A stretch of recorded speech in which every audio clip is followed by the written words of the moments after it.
Previously, on Palace of Mirrors. When Bluebeard first captured Darien, he asked for the story of how Darien discovered night. Darien lied to the pirate and told him that he'd recovered the sword from a room filled with treasure. The captain saw through this lie, but chose to ignore it.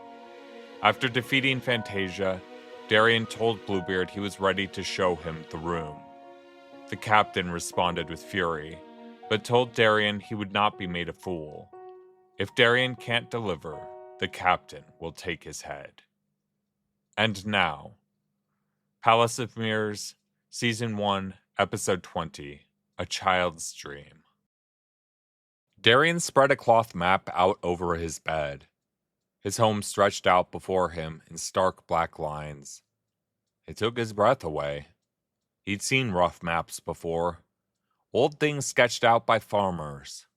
Those maps focused on the routes connecting distant farms and communities. Most of the family names on those maps no longer existed. Forests crossed into abandoned fields, like shadows creeping up into a house at night. Silver elk feasted on feral crops, and Ragnar cats slept in the beds. Wilderness cared nothing for the lines on those maps. In the end, it took everything for itself. The map on his bed showed the entirety of Six, not just the inhabited stretch and the wide valley between the mountains. The map showed, with vivid precision, how the ravines did not only haunt the landscape near Darien's farm. They stretched, like lines of infection, across the entire moon. On the other side of the world, mountains surrounded a vast crater filled with ice, which the map labeled the Sorrowful Sea. A single island sat in the center, which the map suggested had once featured some sort of inhabited settlement. Gent entered the room and looked around with narrowed eyes. I forgot how depressing this room was. I can't believe I used to live here. Darien waved him over. Gent stepped gingerly into the room, his nose wrinkled. His eyes widened when he saw the map. He peered down at it and raised an eyebrow. Doesn't look like much from up here. Darien traced a finger along the route he'd followed with Tom. No. He touched the place where his home should be. Their farm wasn't on the map. Where he had grown up, where his family lived, was just another stretch of trees. It didn't seem right. Kathy and his mother were buried there, and his father had worked the land, had poured the whole of himself into it. It didn't seem right that on a map, they simply didn't exist. So, what does a deckhand need with an old cloth map? Gent's flashy clothing and mocking grin made him look young, frivolous and carefree to Darien. Small children on Six might look that way, but they wouldn't for long. A single hard winter could erode the smile of even the most precocious child. A harder look, though, put the lie to that impression. Thin wrinkles, almost hidden by makeup, worried the pirate's forehead. He held himself loose, as though unconcerned about anything happening, but a slight tremor in his legs betrayed how hard he worked to hold the posture. His blue eyes held little of the warmth of the smile on his face. Darien saw all this, had seen it some time ago. Gent wore a mask, had strapped it on so tight the cords cut into his skin. Darien felt confident in his observation, but now he had to put it to the test. Now he had to trust that he had seen something of what lay behind the mask. If he guessed wrong, everything would end here and now. I'm going to escape this ship, he said. Bluebeard knows what I'm planning. And you're still breathing. Darien flashed a smile of his own.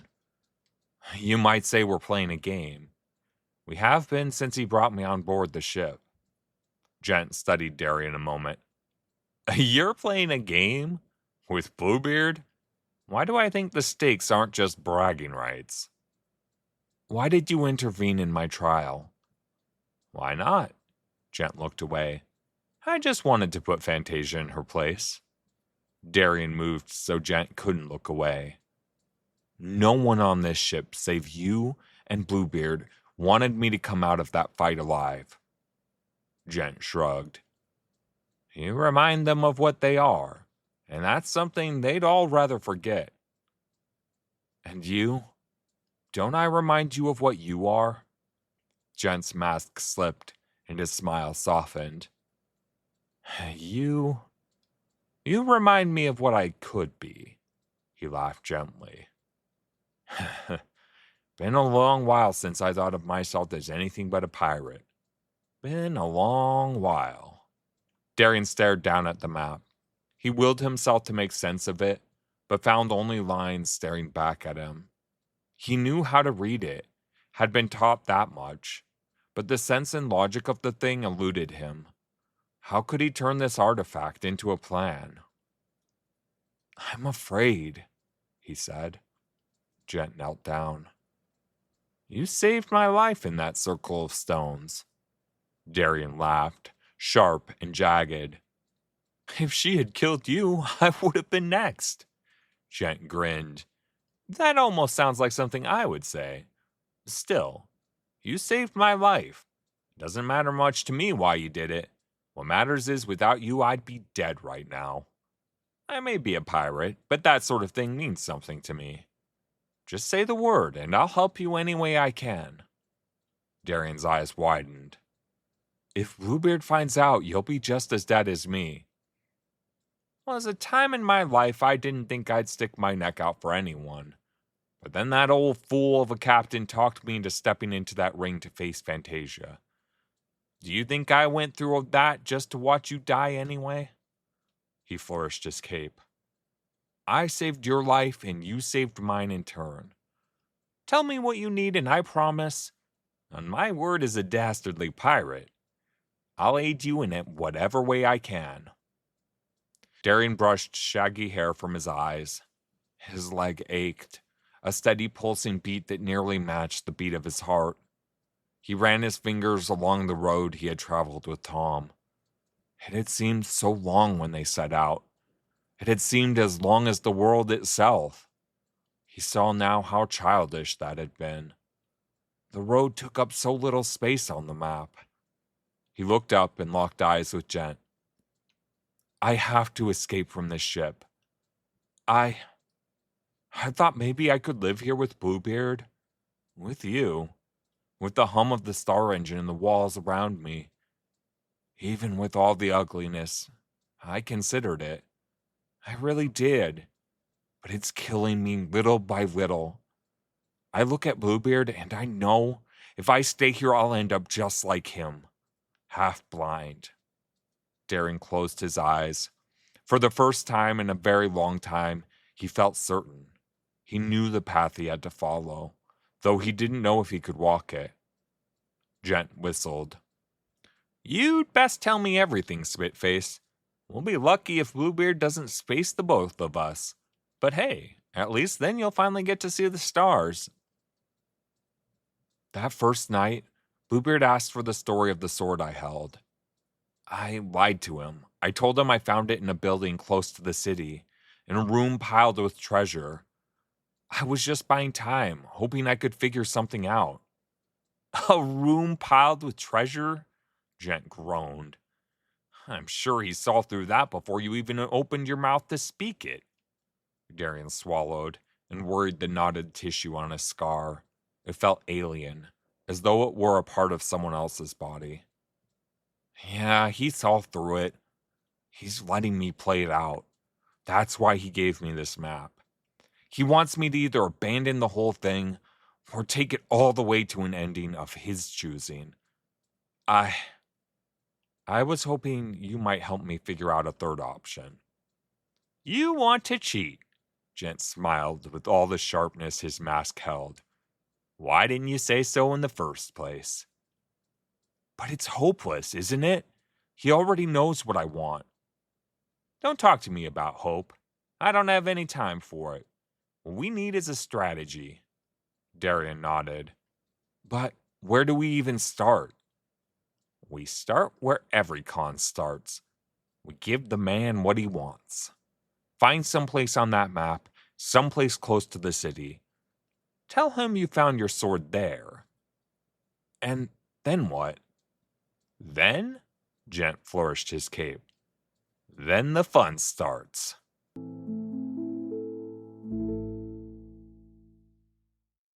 In spite of their impasse, Bluebeard continued to train Darien.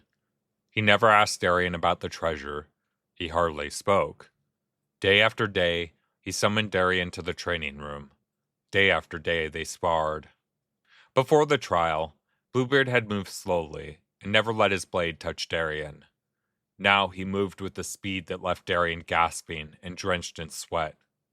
The old captain moved like rapids in a river, tearing through earth and stone alike. Darien felt the cold heat of the blade. Wounds Fantasia had given him were scarcely scabbed over when Bluebeard opened them all the wider. Darien learned to apply bandages to himself, as though they were clothing he had worn his whole life, as though he had always been wounded and bleeding. Before, they sat together at the end of each session. They had talked of many things. Darien told Bluebeard Cathy's stories. Bluebeard told Darien tales of the seas he had sailed and the worlds he had seen. They spoke of quiet things as well. Mountains against a blood-red sky, a dance in the darkness, and the creak of a deck on a silent night. Sometimes they had not spoken at all, but it had been a comfortable silence.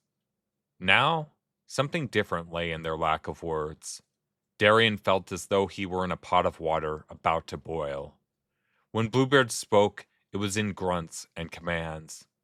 Block, leave, silence, strike, dodge. He could have been a machine, except the timbre of his voice betrayed him.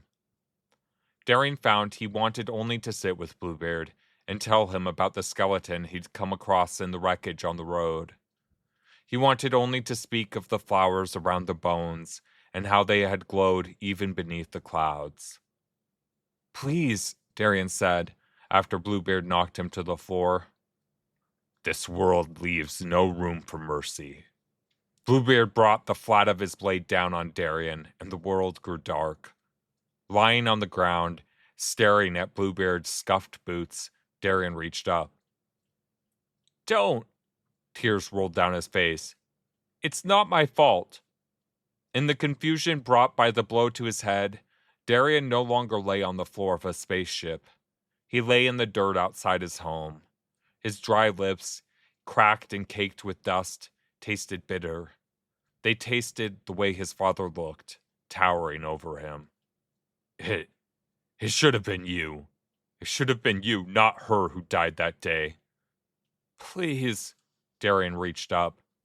You spend all your time staring at the sky. What do you see up there?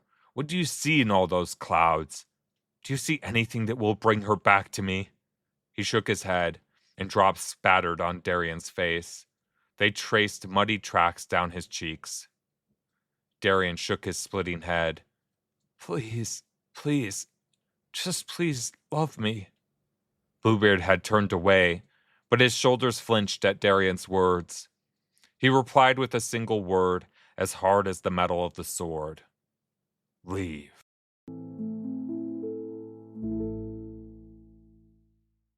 Twilight moved like a mountain, inexorable and slow, unexpected and sudden. One moment he might stand in a distant doorway, and then, somehow without Darien's noticing, he would appear hulking and only feet away. Since Darien had revealed his intentions to Bluebeard, twilight had begun to stalk him through the ship. From the start of Darien's shift till he returned to his bunk, Twilight's eyes hounded him. He led the way to the cargo bay and set Darien to work shuffling crates. Darien sighed. Pointless busy work had been a constant since he'd been well enough to stand.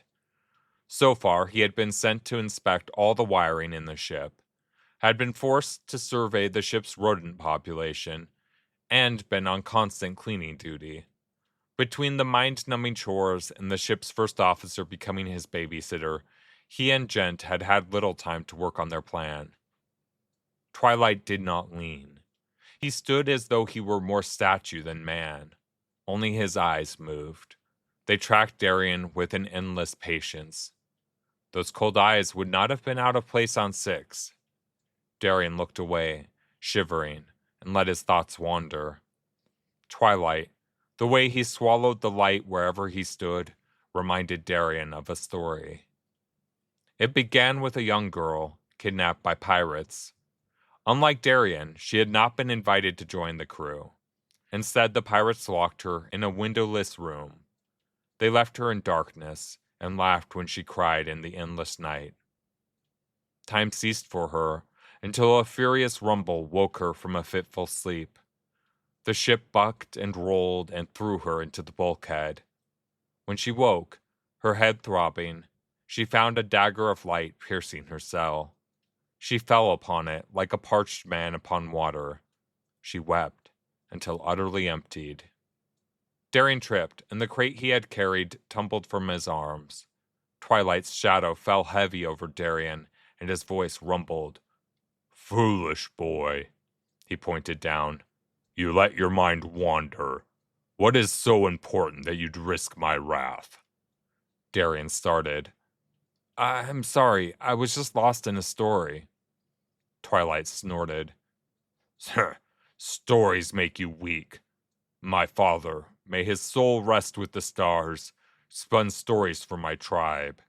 They addled his mind and warped his vision." Twilight brought a heavy hand down on Darien's skull. "All those stories tumbling around in his head could not save his life. In the end, they revealed themselves for what they were. Nothing but words."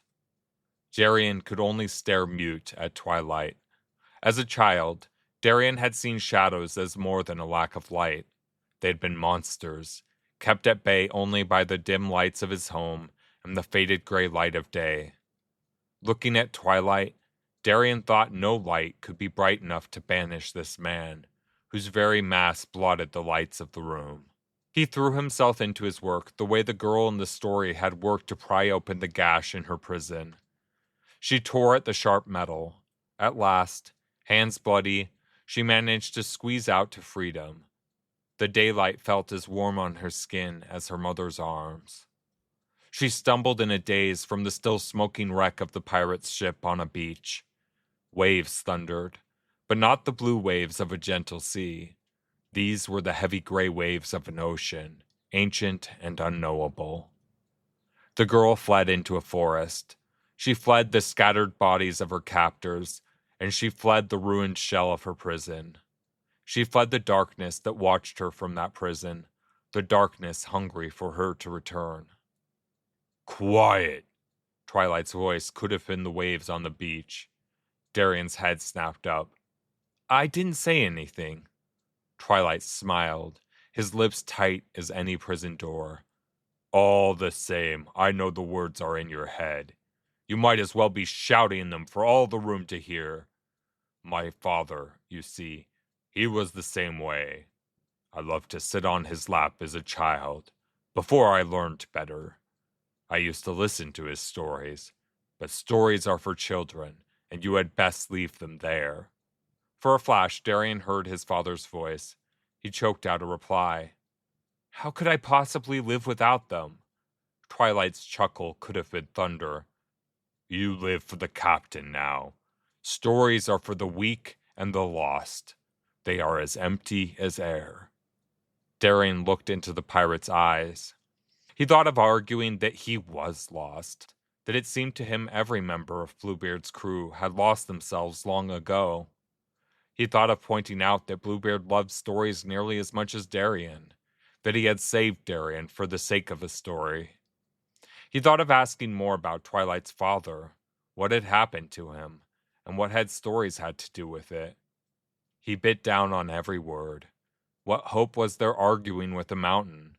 What hope in trying to explain to the mountain how he craved the open sky, how he craved Kathy's arms tight around him, and the words of her story to keep him safe from all the uncertain chaos of the winter winds? He might as well try to blow back the wind. He thought of the map rolled up in his room. That map was Darien's dagger of light, his tear in the Kraken's hole. It provided only the barest sliver, but Darien would tear his hands to ribbon if it would get him to freedom. Twilight grabbed Darien, a single fist lifting him by the front of his shirt, and shoved him against the wall. His other hand held a knife to Darien's throat. They stared at one another. Twilight leaned in close, and Darien tasted the heat of his breath. The captain.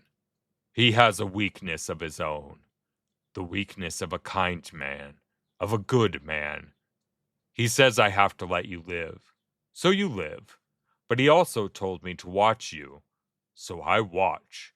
I see. I know. I know what you are. You're a fool and you're a traitor. And when you reveal yourself, well. He dropped Darien to the floor, the knife held between them. Blood ran along the edge of the blade. All good men need a killer at their side. He left Darien slumped against the wall. The roads traced their black lines through the wilderness, and in all that wilderness lay his home so small it had never been mapped. How much distance separated Darien from the unmarked place where he had been born? The girl wandered the forest shadows with only the chirping insects and singing birds to keep her company. She fell asleep in an open meadow and woke to starlight. Once her brother had taught her the names of the stars and the constellations, with all their stories spelled out in light. But now she faced an alien sky filled with alien stars. She wept looking into that sky of nameless stars. She knew she would never feel her mother's arms again, never hear her father's voice, never lie beside her brother under the stars of her birth. In the brig she had dreamed someday she would get to go home, but the glittering sky laid those hopes to ruin. Darien shivered. The story, the first in a series of adventures, always unsettled him. He had lived most of his life believing that he could only discover his destiny if he left his tiny world behind.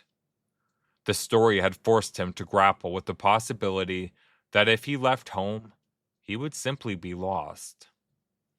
He wanted to believe he could escape the Kraken, find Marialla, and return home. He wanted to believe they would dance again, and that he would sit in a chair reading while she slept. He reached a hand to the line of fire on his throat. His fingers came back red. He laughed at his dreams. They were the dreams of a child, not the dreams of a man who had killed. Maybe the child could have escaped the ship, but he thought the man might not. Whatever he told Bluebeard, the old man had changed him already. Would his father even recognize him if he did return home? Darien looked at the blood on his fingers and tried to decide if he even recognized himself anymore. Well, what if he didn't? He might not be a child any longer, but he could still fight for what the child had believed. He would see his own sky again, or he would see what lay on the other side of a sword. On the next episode of Palace of Mirrors, Darien and Gent continue to plan an escape even as the ship hunts the Kraken through the clouds. Thank you for listening to Palace of Mirrors. If you liked the show, please give it a 5-star rating on your platform of choice and share it with anyone you know who might enjoy it. I truly appreciate your support. This podcast was produced, written, and narrated by Matthew Lindquist, with music by Nature's Eye on Pixabay.